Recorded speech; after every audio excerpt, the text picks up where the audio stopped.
Next, তোমার জন্য প্রথম প্রশ্ন, বাংলাদেশের প্রথম প্রধানমন্ত্রী কে ছিলেন?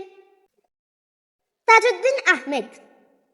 দ্বিতীয় প্রশ্ন, বলো তো মাছ কোথায় থাকে? পানিতে থাকে।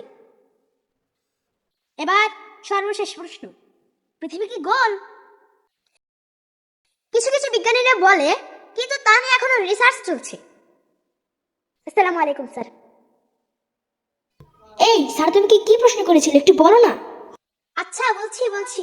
প্রথম উত্তর হবে তাজউদ্দিন আহমেদ, দ্বিতীয় উত্তর হবে পানিতে, আর তৃতীয় উত্তর হবে কিছু কিছু বিজ্ঞানীরা বলে, কিন্তু তা নিয়ে এখনো রিসার্চ চলছে। নেক্সট, তোমার নাম কি? তাজউদ্দিন আহমেদ। হ্যাঁ, তুমি কোথায় থাকো? পানিতে। হ্যাঁ, তুমি কি পাগল? কিছু কিছু বিজ্ঞানীরা বলে, কিন্তু তা নিয়ে এখনো রিসার্চ চলছে। হ্যাঁ,